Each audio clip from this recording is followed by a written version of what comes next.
আসসালামু আলাইকুম বন্ধুরা, আমি সারিউল ইসলাম চলে এসেছি আপনাদের জন্য পরবর্তী এপিসোড নিয়ে। পরের দিন কলেজের লাইব্রেরি।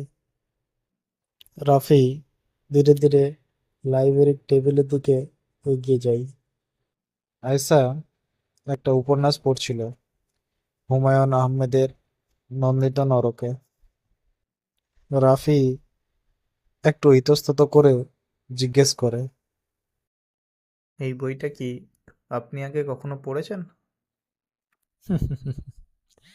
হ্যাঁ, এর আগে আমি অনেকবার হুমায়ুন আহমেদের বই পড়েছি, কারণ এটি আমার ভীষণ প্রিয়। আমারও। তার লেখা জীবনের মতো সহজ কিন্তু গভীর। তুমি ওনার আর কোন বই পড়েছো? এতটুকু শুনেই রাফির বুকের ভেতর ঢোল বাজতে শুরু করে। সে ভাবেইনি এত সহজেই কথা বলা শুরু হয়ে যাবে।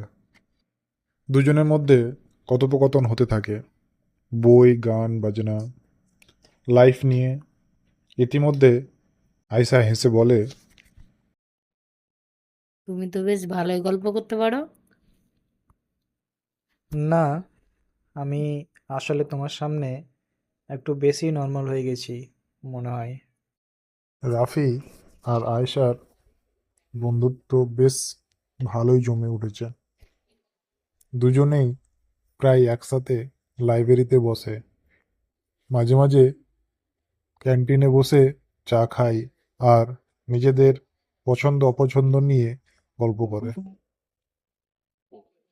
একদিন বিকেলে কলেজ ক্যাম্পাসে গাছের নিচে বসে আয়েশা বলে, জানো রফি, আমার কাছে বন্ধুত্ব মানে বিশ্বাস। সে বিশ্বাসটা তুমি দিয়েছো। আর আমার কাছে বন্ধুত্ব মানে একটা শুরু, কারণ আমি তোমার জন্য মনে হয় একটু বেশি অনুভব করি। মানে? মানে আমি হয়তো তোমাকে পছন্দ করে ফেলেছি। না না, শুধু পছন্দ না, তোমার সঙ্গে কথা না বললে দিনটা ফাঁকা ফাঁকা লাগে। তাহলে আমিও কি আমার মনের কথা বলি? আমিও প্রতিদিন তোমার অপেক্ষায় থাকি রাফি।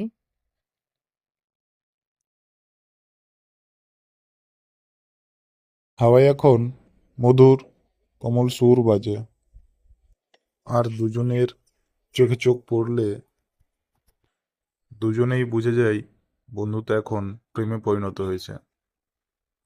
আজকে পর্যন্ত এখানেই। পরবর্তী এপিসোডটি দেখার জন্য আমার সাথে যুক্ত থাকুন।